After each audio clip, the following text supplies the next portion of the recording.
আল্লাহ তাবারাক ওয়া তাআলা তার মুমিন বান্দাদেরকে অবশ্যই পরীক্ষা করে থাকেন।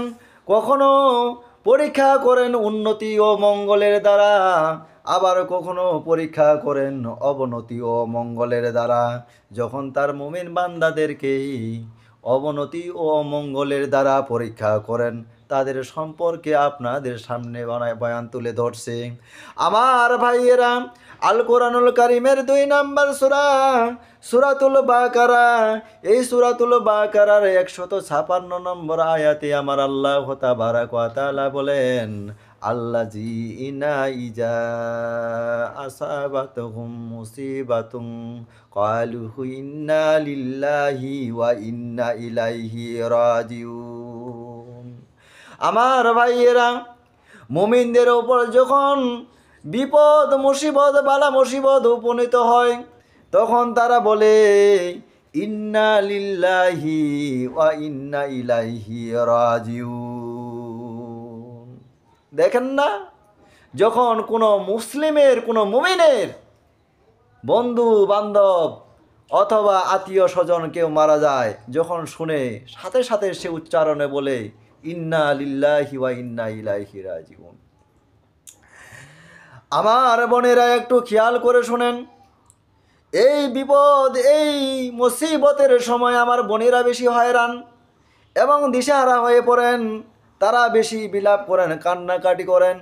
আমার ভাইয়েরা, আমাদের জেনে রাখতে হবে এই বিপদ এমনি এমনি আসে না, এই বিপদ আল্লাহর পক্ষ থেকে আসে। আল কোরআনুল কারিমের 2 নম্বর সূরা সূরাতুল বাকারা, এই সূরাতুল বাকারার 155 নম্বর আয়াতে আল্লাহ তাবারাক ওয়া তাআলা বলেন, ওয়ালা নাবলুওয়ান্নাকুম বিসাইয়্যিম মিনাল খাউফি ওয়াল জুই ওয়ান নাকসিম মিনাল আমওয়ালি ওয়াল আনফুসি ওয়াস সামারাত ওয়া বাশশিরিস সাবিরিন। আমার ভাইয়েরা, আল্লাহ রাব্বুল আলামিন এই আয়াতে স্পষ্টভাবে বলেছেন, ওয়ালা নাবলুওয়ান্নাকুম, আমরা তোমাদেরকে অবশ্যই পরীক্ষা করব। আল্লাহ কোনো মুমিনকে, কোনো মুমিনাকে পরীক্ষা ছাড়া কাউকে আল্লাহ পুরস্কৃত করবেন না।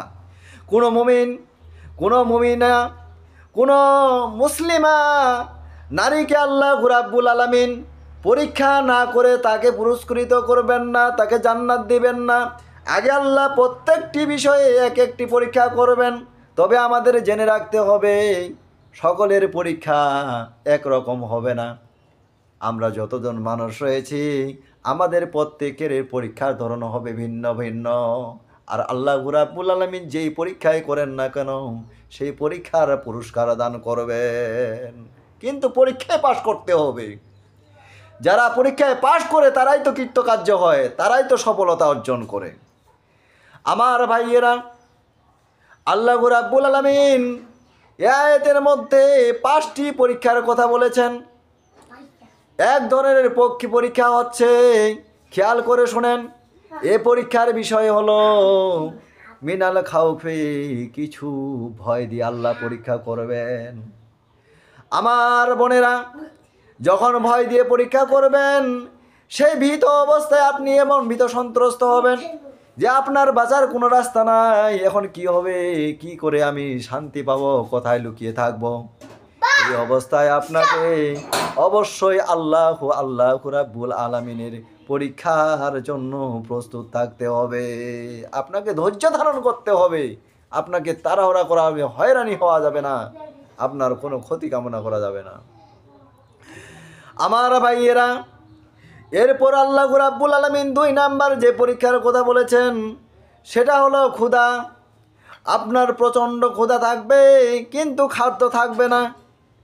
আমার বোনেরা, যখন আপনার বাসায় খাদ্য থাকে না, আপনার স্বামীর পর আপনি অত্যাচার করেন, জুলুম করেন, স্বামীকে আপনি হয়রান করে তোলেন, আপনি জানেন না আল্লাহ রাব্বুল আলামিন আপনাদেরকে পরীক্ষা করতে পারেন।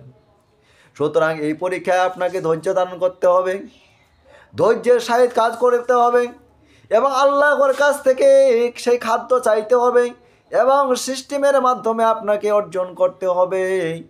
যতদিন পর্যন্ত আল্লাহ আপনাকে পরীক্ষা করবেন ততদিন পর্যন্ত আপনাকে ধৈর্য ধারণ করতে হবে।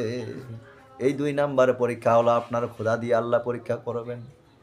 আমার বন্ধুরা, আল্লাহ মুমিনদেরকে যে সকল পরীক্ষা করবেন সবগুলো তো আমি আজকে আলোচনা করে শেষ করতে পারবো না। তবে আজকে আমি আপনাদের সামনে কয়েকটি বিষয় আলোচনা করছি। তার মধ্যে 3 নাম্বার বিষয় হচ্ছে আল্লাহ আপনাদেরকে পরীক্ষা করবেন ধন সম্পদের ক্ষতির দ্বারা। দেখেন না, অনাকাঙ্ক্ষিতভাবে যেখানে ক্ষতি হওয়ার বিষয় নাই সেখানে আপনার সম্পদ ক্ষতি হয়ে যাচ্ছে, আপনার মালামাল নষ্ট হয়ে যাচ্ছে। এই মালামাল সম্পদ নষ্ট হয়ে যাওয়ার কারণে আপনি হয়রান হয়ে যাচ্ছেন। এটা কেন হলো? আমি এত চেষ্টা করলাম, এই ক্ষতির থেকে বাঁচতে পারলাম না। আরে ভাই, এটা তো এমনি থেকে আসে নাই, এই ক্ষতি আল্লাহর পক্ষ থেকে এসেছে। এটা আপনাকে পরীক্ষা করছে, আপনি মুমিন। এই পরীক্ষা আপনাকে ধৈর্য ধারণ করতে হবে, আপনাকে ঠান্ডা মাথায় সুন্দরভাবে সেই কাজগুলো সমাধান করতে হবে, ওই বিপদ থেকে উদ্ধার হতে হবে। সুতরাং আপনি এই অবস্থায় হয়রানি হতে পারেন না। এটা হলো 3 নাম্বার পরীক্ষা। আল্লাহ রাব্বুল আলামিন 4 নাম্বার যে পরীক্ষাটি করবেন একটু খেয়াল করে শুনেন। আপনি যদি মুমিন হয়ে থাকেন, আল্লাহ আপনাকে পরীক্ষা করবেন। আপনি যদি মুমিনা হয়ে থাকেন, আল্লাহর বিশ্বাসী নারী হয়ে থাকেন, আপনাকেও আল্লাহ রাব্বুল আলামিন পরীক্ষা করবেন। এই 4 নাম্বার যে পরীক্ষাটি করবেন সেই পরীক্ষা হলো জীবনের ক্ষতি। দেখেন, আপনার এমন একটি রোগ হয়েছে, সেখানে আপনার রোগের চিকিৎসা করতে লাখ লাখ টাকা, কোটি কোটি টাকা চলে যাচ্ছে।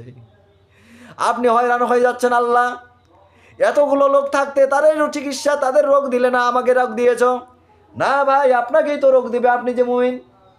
ও বোন, আপনাকে তো রোগ দিবে, আপনি যে মুমিনা। আল্লাহ আপনাকে পরীক্ষা করছেন, এই পরীক্ষা আপনাকে ধৈর্য ধারণ করতে হবে। আপনাকে হয়রান হওয়া যাবে না, পাগলের মতো আর্তনাদ করে আপনাকে কান্না করা যাবে না। আপনি যদি ধৈর্য ধারণ করতে পারেন তাহলে আল্লাহ রাব্বুল আলামিন আপনি সেই পরীক্ষায় পাস করতে পারলেন। আল্লাহ যে আদিষ্ট বিষয় করেছে সেইগুলো আপনি পালন করে যাবেন, যেই সব নিষিদ্ধ করেছে সেইগুলো আপনাকে যথাযথ পালন করতে হবে। যেমন আপনার বিপদ, সেই রোগ আসার আগে, আপনার সেই কষ্ট আসার আগে আপনি করছিলেন, সেই রকমই আপনি ইবাদত করে যাবেন। আমার ভাইয়েরা, 5 নাম্বার যে পরীক্ষাটি আল্লাহর মুমিন বান্দা এবং মুমিনা নারীদেরকে আল্লাহ করবেন, সেই 5 নম্বর পরীক্ষা হচ্ছে ফল ফসলের ক্ষতি করবেন। ফসলের ক্ষতি, সবাই ফসল লাগাইছে, কারো ফসলের কোনো বালাই নাই, আপনার ফসলে এত বালা।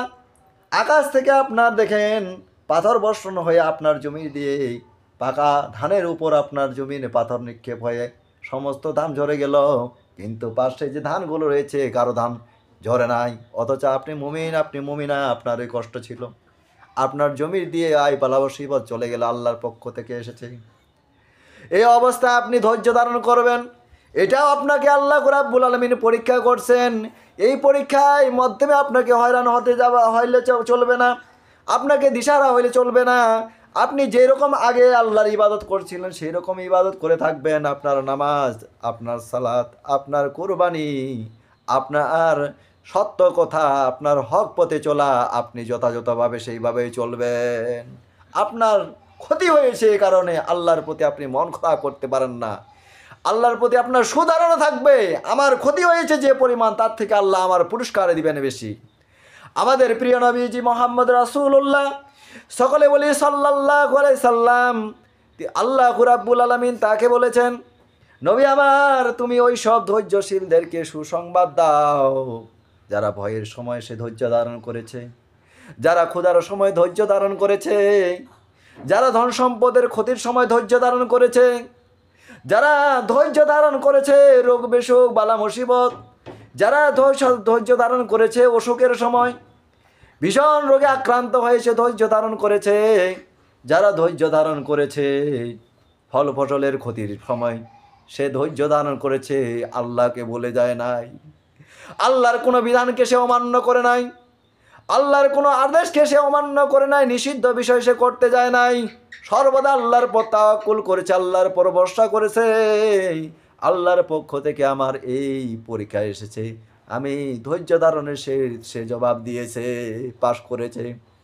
নবী আমার, তুমি তাকে সুসংবাদ দিয়ে দাও, ওয়া বাশিরিস সাবিরিন, যারা ধৈর্য ধারণ করেছে তাদের জন্য রয়েছে সুসংবাদ, তারা এর প্রতিদান, এর পুরস্কার আল্লাহর পক্ষ থেকে প্রাপ্ত হবে।